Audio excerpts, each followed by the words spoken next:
तो ये अनुसंधान एक नई चीज जोड़ी गई और ये बहुत ही जरूरी है। हिंदुस्तान में आज़ादी के बाद से बहुत काम हुए, लेकिन रिसर्च एंड डेवलपमेंट में हम उतनी तरक्की नहीं कर पाए जितनी हमें चाहिए थी। तो इस पर भी फोकस किया गया। एक नया शब्द उन्होंने जोड़ा कि अनुसंधान पे हमको बहुत फोकस करना है। बातचीत करने के लिए हमारे साथ जो आज विशेष मेहमान है, मैं उनसे आपको परिचय करा देता हूँ। भारतीय जनता पार्टी के प्रवक्ता राजीव जेटली जी होंगे। वरिष्ठ पत्रकार और बीबीसी हिंदी के संपादक रह चुके हैं, लंदन में रहते हैं। शिवकांत शर्मा जी हमारे साथ हैं। सत्य हिंदी के फाउंडर आशुतोष जी हैं। इकोनॉमिस्ट विजय सरदाना जी हैं और वरिष्ठ पत्रकार हर्षवर्धन त्रिपाठी हैं। आप सबका बहुत बहुत स्वागत है और आप सबको अमृत महोत्सव की बहुत बहुत शुभकामनाएं। प्रधानमंत्री जी ने भाषण में राजनीतिक तौर पे तो ज़रूर इंगित किया ही, लेकिन कई चीज़ें ऐसी भी रखी जो नेक्स्ट 25 ईयर्स के लिए उनके प्लान को, उनके सपनों को दिखाती हैं। तो मैं ये चाहूँगा कि पहले एक एक जवाब में आप लोगों से छोटे ले लूँ कि आप लोगों ने इस स्पीच में क्या पिकअप किया, क्या आपको सबसे अच्छा लगा और किस चीज़ को आप कैसे इंटरप्रेट करना चाहेंगे। शिवकांत जी, आपसे शुरू करते हैं। आपको सबसे अच्छा क्या लगा भाषण में? सबसे अच्छा भ्रष्टाचार पे उन्होंने फोकस किया। वो बात, भ्रष्टाचार देश में संस्थागत हो चुका है, ये बहुत बड़ी समस्या है। ये नई बात नहीं है, लेकिन इस पे जोर दिया, ये अच्छा लगा। जिन्होंने लूटा है उन्हें लौटाना है, ये भी उससे जुड़ी हुई बात थी। लेकिन नारी के अपमान पे जो बात कही वो भी अच्छी लगी। नई शिक्षा नीति की उन्होंने बात की, लेकिन वो स्पष्ट नहीं कर पाए कि नई शिक्षा नीति होगी क्या। उसका जिक्र बार बार हुआ। वो कई भाषणों में कह चुके हैं कि जैसी शिक्षा नीति हमारी है वो सेवक और बाबू पैदा करती है, कमेरी शिक्षा की जरूरत है देश को। उस पर थोड़ा सा और प्रकाश डालते तो बेहतर होता। और ये जो 5 प्रणों की बात कही है, ये 5 प्रण सही हैं। विकसित भारत की बात करना चाहते हैं, गुलामी की मानसिकता से निकालना चाहते हैं, विरासत के प्रति प्रेम जगाना चाहते हैं, देश को एक रखना चाहते हैं। और जो कर्तव्य की बात की, हमारे यहाँ अधिकार की बात बार बार होती है, सुबह से शाम तक लोग रट लगाए रखते हैं, मेरा ये अधिकार, मेरा वो अधिकार। कर्तव्य की बात नहीं होती, जबकि ये संविधान में शामिल है। ये अधिकार आपको कर्तव्य के बगैर नहीं मिल सकते, तो ये बात भी सही है। जो चीज मुझे थोड़ी सी निराशाजनक लगी वो ये कि इस बार उनकी बातों में, प्रधानमंत्री की बातों में कुछ तल्खी नजर आई और ऐसा लगा कि ज्यादा भाषण राजनीतिक था, विचारों की कमी नजर आई। मुझे लगता है विचार या तो खत्म होते जा रहे हैं या समस्याएं इतनी हैं जिसकी वजह से वो जिस तरह की नई बात की उनसे उनसे अपेक्षा की जाती है वैसी नई बात सुनने को नहीं मिली। जलवायु परिवर्तन पर कम बोले, महंगाई बेरोजगारी की बिल्कुल बात नहीं की। सबसे बड़ी देश की समस्या इस वक्त बेरोजगारी है, जिसे हम बार बार कहते हैं डेमोग्राफिक डिविडेंड। वो डेमोग्राफिक डिविडेंड की जगह वो डिजास्टर होने वाला है। तो उसके लिए क्या योजना है, अनुसंधान से वो बात पूरी मुझे नहीं होती दिखाई देती। तो इसको न सुन के निराशा हुई। आशुतोष जी, आपने कैसे लिया इस भाषण को? आपने क्या पिकअप किया? आशुतोष जी, अनम्यूट करिए प्लीज अपने आप को।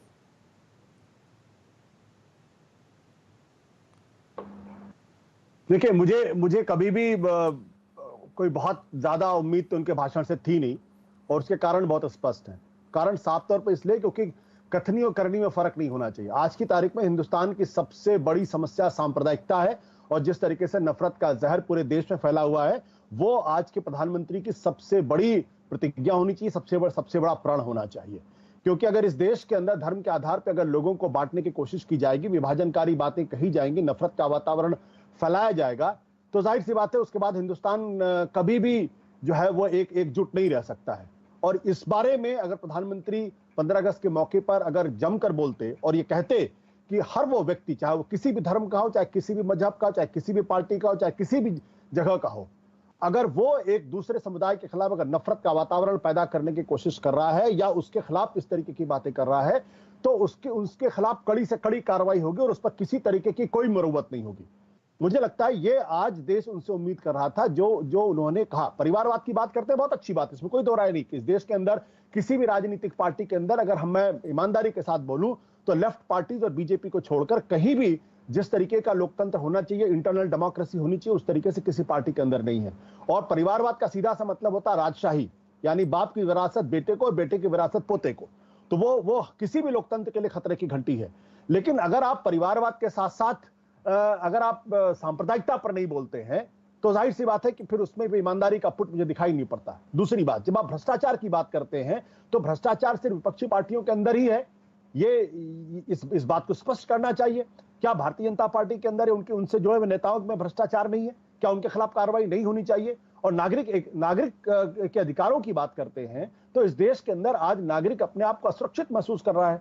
अगर आप किसी के खिलाफ भी इन्फोर्समेंट डायरेक्टरेट लगा देंगे और इस देश की अदालतें अगर एक ऐसा कानून इस देश के अंदर उसको सही साबित करने की कोशिश करेंगी जहां जज भी वही है, जूरी भी वही है और पूरा जूरिस्प्रूडेंस जहां के unless you are proven guilty और इनोसेंट उसको पूरी तरीके से खत्म कर रहे हैं तो बात बनती नहीं है।